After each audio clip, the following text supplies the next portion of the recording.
Music by Aryan बाबू। TVS recording studio केसरिया। DJ Abhishek केसरिया। अभिषेक केसरिया। अभिषेक केसरिया।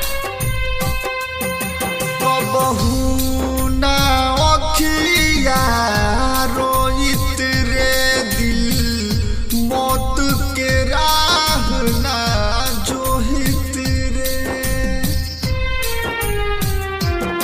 कबहू ना अखिया रोइत रे दिल मौत के राह ना जोहित रे।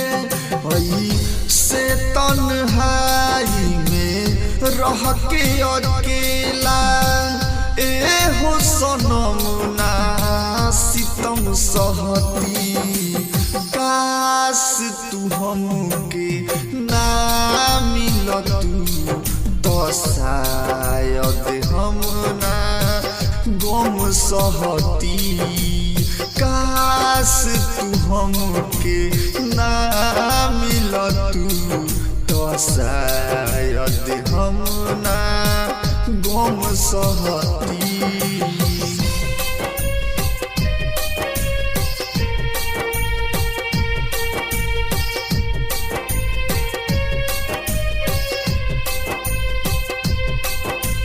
डीजे अभिषेक केसरिया। अभिषेक केसरिया।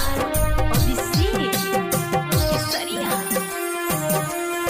तोहर दिहल सितम हम सहिले बात दिलावा के अपना कहिले। नाही मिले सुकून पल भर कतही चैन खो के बेचैन हम रहिले। तोहर दिहल सितम हम सहिले बात दिलावा के अपना कहिले।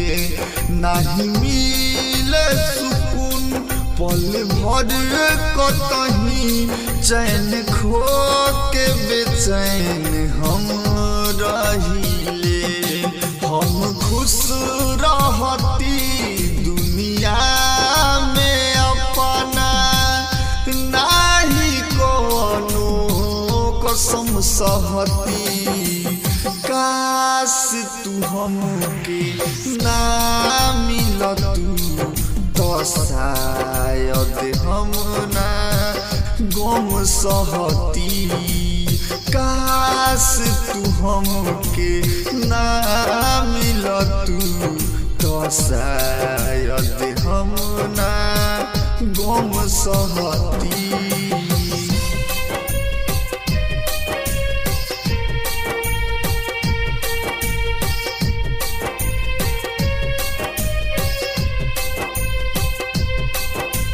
डीजे अभिषेक केसरिया। अभिषेक केसरिया। अभिषेक केसरिया। जैसे मुँह हमसे मोड़लू तू तुहरा से मुँह ना मोड़े कोई। करी बिनती है विधाता से दिलवा ना तोहर तोड़े कोई। जैसे मुँह हमसे मोड़लू तू तुहरा से मुँह ना मोड़े कोई। करी बिनती है विधाता से दिलवा ना तोहर तोड़े कोई।